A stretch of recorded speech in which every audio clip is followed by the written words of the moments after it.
സങ്കീർത്തനം 68. ദൈവത്തിൻ്റെ ജൈത്രയാത്ര. ദൈവം ഉണർന്നെഴുന്നേൽക്കട്ടെ, അവിടുത്തെ ശത്രുക്കൾ ചിതറിപ്പോകട്ടെ, അവിടുത്തെ ദ്വേഷിക്കുന്നവർ അവിടുത്തെ മുമ്പിൽ ഓടിപ്പോകട്ടെ. കാറ്റിൽ പുകയെന്ന പോലെ അവരെ തുരത്തണമേ, അഗ്നിയിൽ മെഴുകുരുകുന്നതുപോലെ ദുഷ്ടർ ദൈവസന്നിധിയിൽ നശിച്ചു പോകട്ടെ. നീതിമാന്മാർ സന്തോഷഭരിതരാകട്ടെ, ദൈവസന്നിധിയിൽ അവർ ഉല്ലസിക്കട്ടെ, അവർ ആനന്ദം കൊണ്ട് മതിമറക്കട്ടെ. ദൈവത്തിന് സ്തുതി പാടുവിൻ, അവിടുത്തെ നാമത്തെ പ്രകീർത്തിക്കുവിൻ.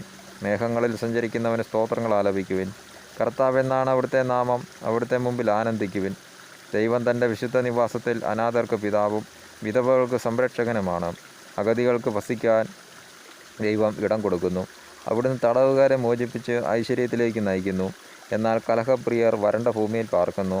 ദൈവമേ, അങ്ങയുടെ ജനത്തിന് മുമ്പിൽ നീങ്ങിയപ്പോൾ, മരുഭൂമിയിലൂടെ അങ്ങ് മുന്നേറിയപ്പോൾ, ദൈവസാന്നിധ്യത്താൽ ഭൂമി കുലുങ്ങുകയും ആകാശം മഴ ചൊരിയുകയും ചെയ്തു.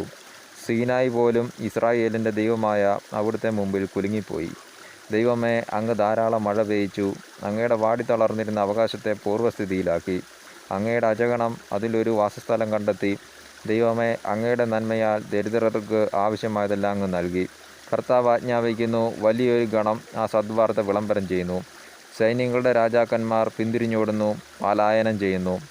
വീട്ടിലുള്ള സ്ത്രീകൾ കവർച്ച വസ്തുക്കൾ പങ്കിടുന്നു. നിങ്ങൾ ആട്ടിൻതൊഴുത്തിൽ ഒളിച്ചിരിക്കുകയാണോ? ഇതാ വെള്ളി കൊണ്ട് പൊതിഞ്ഞതും തിളങ്ങുന്നതും പൊൻചിറകുമുള്ളതുമായ പ്രാവൻ രൂപങ്ങൾ.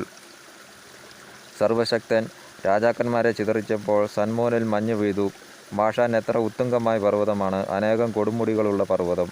കൊടുമുടികളേറെയുള്ള പർവ്വതമേ, കർത്താവ് എന്നേക്കും വസിക്കാൻ തിരഞ്ഞെടുത്ത മലയെ നീ എന്തിന് അസൂയയോടെ വീക്ഷിക്കുന്നു? 1000 രഥവ്യൂഹങ്ങളോടെ കർത്താവ് സീനായിൽ നിന്ന് തൻ്റെ വിശുദ്ധ സ്ഥലത്തേക്ക് വന്നു. അവിടുന്ന് ഉന്നതമായ ഗിരിയിലേക്ക് തടവുകാരെ നയിച്ചുകൊണ്ട് ആരോഹണം ചെയ്തു. കലഹിക്കുന്നവരിൽ നിന്ന് പോലും അവിടുന്ന് കപ്പം സ്വീകരിച്ചു. ദൈവമായ കർത്താവ് അവിടെ വസിക്കും. അനുദിനം നമ്മെ താങ്ങുന്ന കർത്താവ് വാഴ്ത്തപ്പെടട്ടെ. ദൈവമാണ് നമ്മുടെ രക്ഷ, നമ്മുടെ ദൈവം രക്ഷയുടെ ദൈവമാണ്. മരണത്തിൽ നിന്നുള്ള മോചനം ദൈവമായ കർത്താവാണ് നൽകുന്നത്. ദൈവം തൻ്റെ ശത്രുക്കളുടെ ശിരസ്സു തകർക്കും, ദുർമാർഗത്തിൽ ചരിക്കുന്നവരുടെ കേശാലങ്കൃതമായ നെറുക തകർക്കും. കർത്താവ് അരുളി ചെയ്തു, ഞാൻ അവരെ ബാഷാനിൽ നിന്ന് തിരിച്ചു കൊണ്ടുവരും. സമുദ്രത്തിൻ്റെ അഗാധങ്ങളിൽ നിന്നും ഞാൻ അവരെ തിരിച്ചു വിളിക്കും. നിങ്ങൾ കാലുകൾ രക്തത്തിൽ കഴുകുന്നതിനും നിങ്ങളുടെ നായ്ക്കൾ അത് നക്കിക്കുടിക്കുന്നതിനും തന്നെ. ദൈവമേ, അങ്ങയുടെ ആഘോഷപൂർവമായ എഴുന്നള്ളത്ത് ദൃശ്യമായി. എൻ്റെ രാജാവായ ദൈവം വിശുദ്ധ സ്ഥലത്തേക്ക് എഴുന്നള്ളുന്നത് തന്നെ. മുൻപിൽ ഗായകർ, പിറകിൽ വാദ്യക്കാർ, നടുവിൽ തപ്പുകൊട്ടുന്ന കന്യകമാർ.